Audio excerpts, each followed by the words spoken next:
voltamos a apresentar Reflexões à Luz do Espiritismo, um programa do MAP, Movimento de Amor ao Próximo. Coordenação e apresentação, equipe MAP.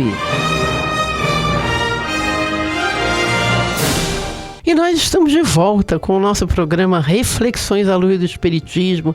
Maravilhosa tarde, a grande oportunidade que o Pai nos concede de estar aqui conversando, trocando, aprendendo, né? E hoje a gente tem aqui conosco a nossa querida companheira Anita Marinho, evangelizadora, uma profissional incrível, uma mãe incrível, uma pessoa que está aqui passando muito amor para os nossos jovens, para as nossas crianças e com coisas muito interessantes. Estou aprendendo bastante aqui, coisa legal, né? E o nosso assunto é evangelização. E a gente transformou esse programa num programa convite, não é, Anita? Para que as pessoas possam trazer os seus filhos e ficar atentos aí. A evangelização da nossa casa está começando, né? Então, para todo mundo se sentir motivado a trazer as nossas crianças, né?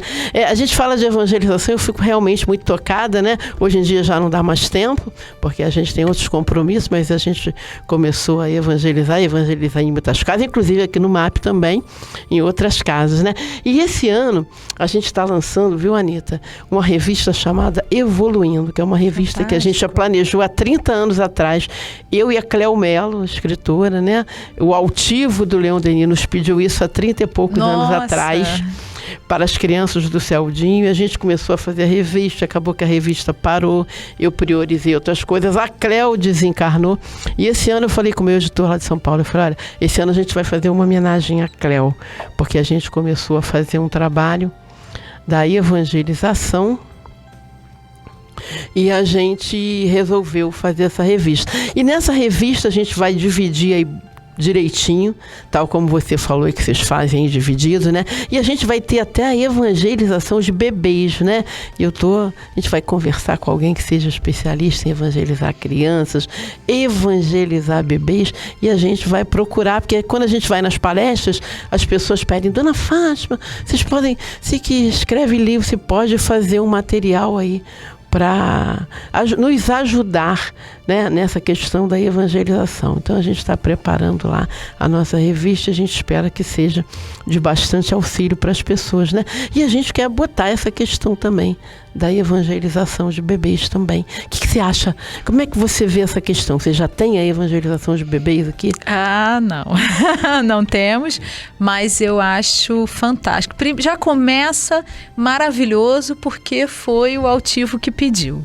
Sendo o altivo solicitando, o Leon Denis foi a primeira casa que me acolheu. Eu iniciei os meus estudos lá com meus 20 aninhos. Lá no Leon Denis. Então, a primeira vez que eu fui ao Leon Denis, eu passei pelo seu altivo, eu nem imaginava quem fosse, né? Para mim era um senhor andando no corredor. Ele já bastante idoso, né? E muitas vezes ele estava até debilitado, né? Sim. E ele trocou olhares comigo. Quando ele trocou olhares, ele veio imediatamente na minha direção, pegou na minha mão, deu um beijo e falou, seja bem-vinda. E eu já me apaixonei por ele ali, então já é um ponto, pessoa iluminada que é. Mas há uns anos atrás eu fui a orientadora de um método de desenvolvimento de autodidatismo, de capacidade de raciocínio lógico, de leitura pela lógica e muita habilidade de leitura, enfim. É um método japonês. E esse método, ele é multinacional, ele tem franquias no mundo inteiro. Mas lá no Japão, onde é a base dele, ele tem um material de desenvolvimento para crianças já de aprendizado da leitura a partir da barriga. Olha, que coisa incrível. Então, assim, a evangelização iniciar desde a barriga, eu não tenho dúvida que será também fantástica. O CELD já faz isso, eles têm lá o berçário. Quando eu cheguei lá em 1990, né, eles já faziam isso, as crianças já ficam lá e já existe esse processo que vem se aperfeiçoando ao longo do tempo, né? E a ciência pare com a doutrina espírita, né? Que afirma que o feto é capaz de ouvir as músicas que a mãe mais gosta, é capaz de conhecer o tom de voz da mãe, né, ou das pessoas, a batida do coração.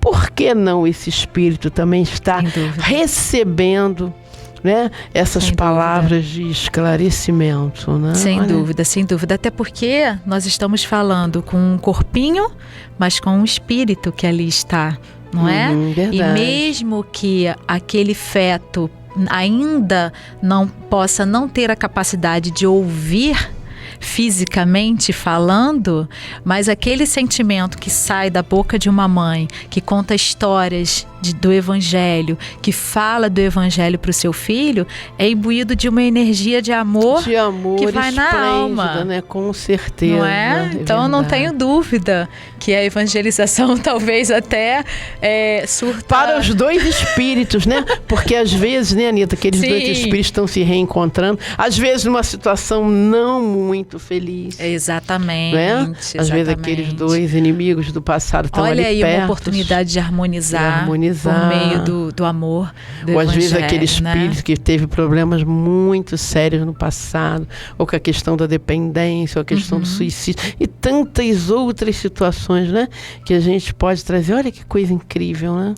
Pois é, eu acho que é muito válido se tem pessoas, se vocês têm alcance de alguém que seja especializado no desenvolvimento de bebês, no aprendizado de bebês. As pessoas estão se especializando nisso. Eu conversava com uma companheira lá da Penha, às vezes ela nos convida para fazer trabalhos lá, e ela me falou: olha, nós estamos com as meninas aqui se especializando nessa parte dos bebês também, e a gente vai lendo, vai aprendendo, né? A cada minuto a gente vai aprendendo um pouquinho mais, vai descobrindo e vai vendo como é que as coisas estão se encaminhando. E olha como é que a ciência está ali sempre como base da religião, né? Porque que é outro ponto que nós estávamos falando na evangelização no fim de semana, quando nós estávamos falando sobre a fé, sobre aquela situação em que a gente se coloca com muita dor diante de determinadas situações da vida, e que a gente pensa, e a gente refletiu um pouco sobre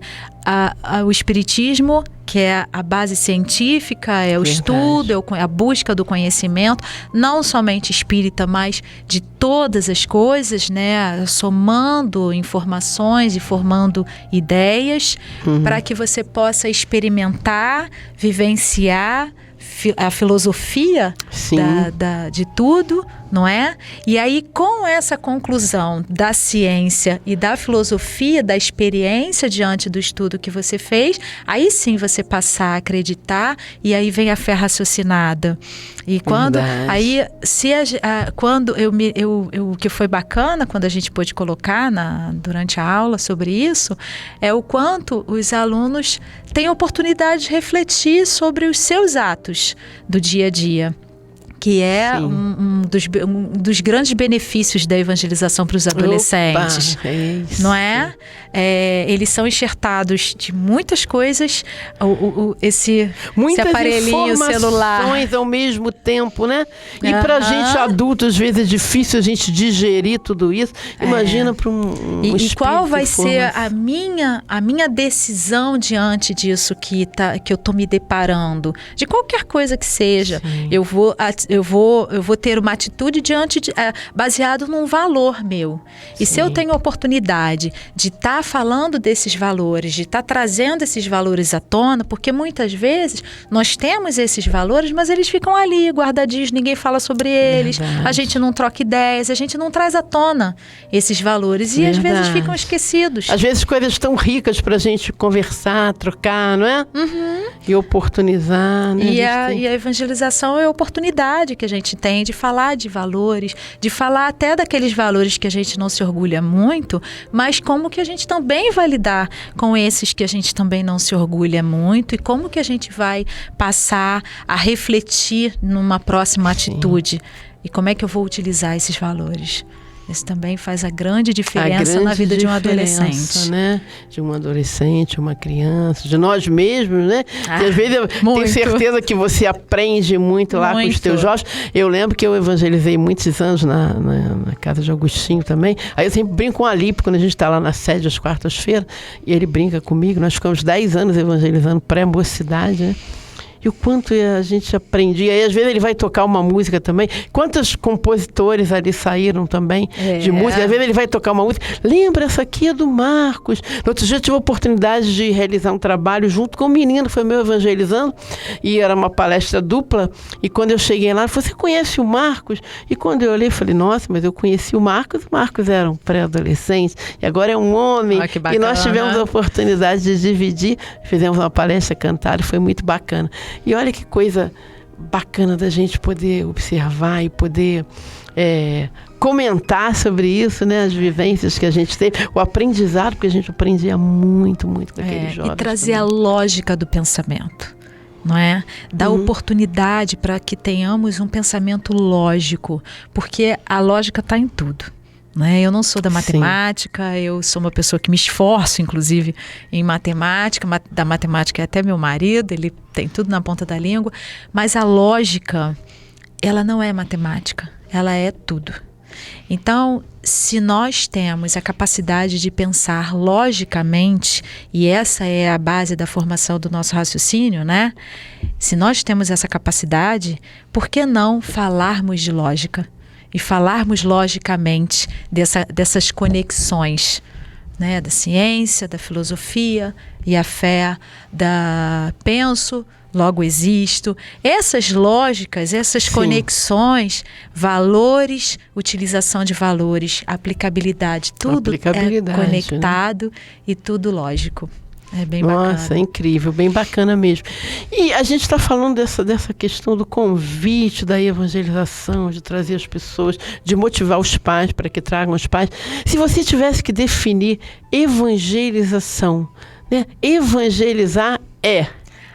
eu vou ter que parafrasear minha filha, plagiar minha filha, porque no fim de semana o nosso assunto era sobre os benefícios da evangelização, e antes um pouquinho de nós virmos para a evangelização, ela sempre me pergunta, mãe, qual é o assunto de hoje e tal, é você que vai dar aula? Ela me pergunta e tudo mais. E aí eu falei para ela, filha, hoje o assunto é sobre os benefícios da evangelização, e eu lancei a pergunta, o que é evangelização para você? O que para você é evangelização? Aí ela deu uma suspiradinha assim e falou, evangelização é inspiração. Inspiração. Inspiração da vida, né? Inspiração daquilo que a gente faz, no momento que a gente se depara com as situações, e os adolescentes, na hora que vai para uma festinha, na hora que está entre os amigos, que não dá para a gente dizer, porque o amigo é uma má influência. Não, eles se influenciam entre si, eles ainda estão desenvolvendo o caráter, as escolhas, a moral e tudo mais. Nós ainda estamos formando nossa moral, não é? Sim. A gente, quantas coisas a gente ainda vem ainda não, ainda, porque né, tem séculos desenvolvendo, imagina um adolescente. E aí, quando ela usou essa palavra, inspiração. Inspiração, olha, também poético. Foi poético, muito interessante, mas porque eu percebi que é como se alguém a orientasse, talvez, né? Como se a evangelização fosse um lugarzinho ali, me pareceu assim, que fosse uma caixinha que fica ali e que ela lança a mão para inspirá-la na hora das decisões dela. Das decisões, das horas que ela precisa fazer suas isso ficou muito claro. Ela tem alguns amigos. Hoje em dia nós estamos atravessando muitos problemas de adolescentes que sofrem, causam doenças, violência auto-infringida, não é? A questão do suicídio, que infelizmente é o ápice aí dessas violências auto-infligidas, né? E uma vez ela teve uma situação de um amiguinho que perguntou a ela assim, ela conversando e falando sobre algumas lógicas, né? Era um amiguinho que estava em muito sofrimento, com depressão e tudo mais, e no final da conversa o amiguinho falou assim, mas por que você fala assim dessas coisas? Como é que você aprende essas coisas? Ela lá na evangelização. Olha só que coisa incrível. Então, esses feedbacks que a minha filha me traz são muito importantes pra gente. Verdade. Né? Enquanto evangelizadores, pra gente entender bem. Segue firme, segue forte. O caminho é esse, né? E eu espero que esses testemunhos que eu estou trazendo, essas historinhas que eu estou trazendo, sirvam para reflexão dos pais que estão ali, porque meu filho é adolescente, ele não quer acordar cedo no domingo. O meu aborrecente, às vezes a gente conversa com os pais. Porque o meu aborrecente, a pessoa cria aquele estigma, né? Para que o filho seja aquele aborrecente mesmo. Isso. Mas aí a gente não para conversar, a gente não desliga a televisão na hora da novela, a gente não olha no olho. E o filho chega da escola e a gente não pergunta: meu filho, como é que você foi hoje na escola? Meu filho, como é que você está? Meu filho, você é feliz? Isso. Né? Meu filho, como é que você se sente em nos ter como pais? Eu sei que hoje em dia, né, Anita, as mães trabalham também, para e pare aos maridos, né? Os pais realmente não têm o tempo que deveriam, que gostariam de ter. Sim. Mas a gente tem que priorizar essa qualidade de tempo aí. Sim. Né? E a gente sempre fala isso em palestra, em livro, e o tempo todo a gente procura tocar as pessoas para isso. Eu né? acho que a maior segurança que a gente pode oferecer aos nossos filhos é a oportunidade deles se sentir à vontade em falar tudo pra gente. Falar isso. Então, mas você só consegue desenvolver isso, não é pedindo pro filho contar para você algo, não é implorando nada.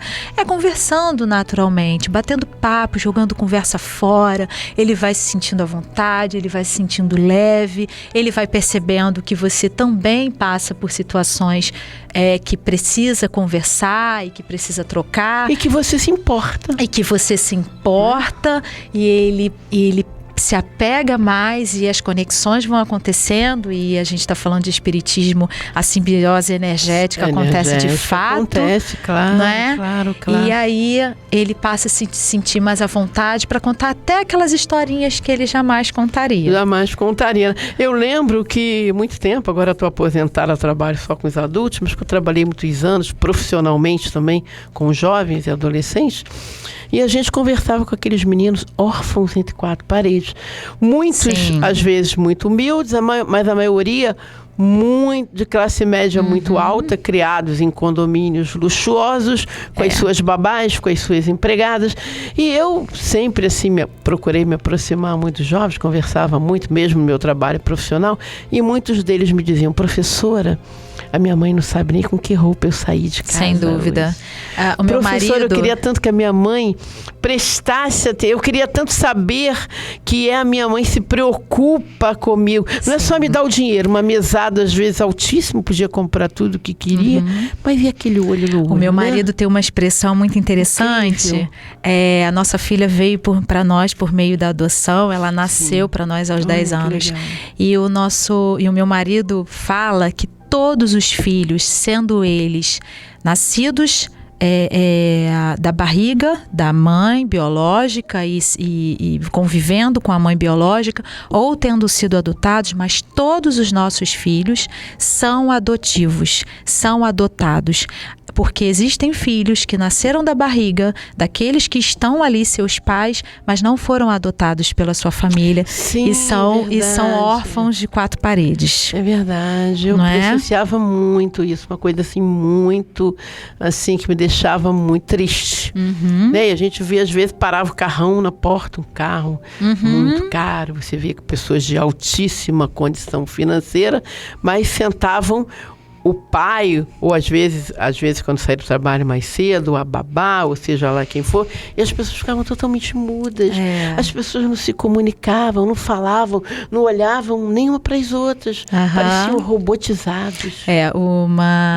Houve uma época que eu trabalhava em Rio das Ostras, e num fim de semana, e aí teve um fim de semana que meu marido foi para Rio das Ostras, isso já tem lá seus 13 anos. E meu marido tinha um amigo do trabalho, muito amigo, e era amigo da esposa também, e eu ainda não os conhecia muito. Eles estavam em Rio das Ostras e foram almoçar conosco. Quando eles chegam ao restaurante, vem eles dois com um filhinho, que devia ter uns 4 anos na época, hoje ele já é um rapaz lindo, e a babá. Num passeio de fim de semana em Rio das Ostras. Uma família que não era rica, era uma família de classe média. Sim. E aí, quando vi aquela cena, eu fiquei muito incomodada. Porque aí nós sentamos os 4, ficamos ali, almoçamos, batendo papo para lá, e a criança ali afastada com a babá. O convívio da babá. E tudo mais, sem o convívio dos pais, sem sequer uma bronquinha. Verdade, porque a bronca também faz parte, a criança se sente também acolhida recebendo uma bronca. Claro. E aquilo me incomodou profundamente. E eu falei na época com meu marido, comentei com meu marido, você é muito amigo do fulano, conversa com ele, vê se, né, pelo menos no fim de semana a criança não precisa de babá, precisa de pai e mãe. Precisa de pai e mãe. E tal. Né? Enfim, graças a Deus eles ouviram, viu? Que coisa boa. E eles realmente entenderam o quanto foi importante aquilo. Foi bacana. Bom, isso é muito bom. Nossa, mas a gente já vai estar daqui a pouco terminando. Olha, como é que foi bom essa nossa conversa aqui. A Anitta vai voltar aqui outras vezes para a gente conversar mais. Para essa coisa tão importante que é evangelizar, acolher e passar conhecimento. E a gente vai finalizar com o teu convite aí, deixa o convite aí para os pais, mamães, para todo mundo trazer o pessoal aí e vir. Bem, o vir num domingo às 10 da manhã, ensolarado, eu tenho certeza que tem muito mais ganhos porque nós somos uma família aqui enquanto evangelização. De fato, alguns de nós, inclusive, já passamos, digo de pais, mães e evangelizadores, já passamos, inclusive, dificuldades e as pessoas todas se juntam para acolher e auxiliar. Inclusive, um aluninho nosso uma vez passou uma situação muito grave e todos nos juntamos por ele. E então nunca vai ser uma perda vir aos domingos, pelo contrário, é de grande ganho. Precisa entrar na rotina, é claro, a gente sabe, mas eu tenho certeza que vão adorar, que vão se sentir muito acolhidos. É uma casa de coração, uma casa de alma, uma casa de amor. E que todos nós estamos aqui esperando, aqui e em todas as outras casas que oferecem a evangelização. Procure.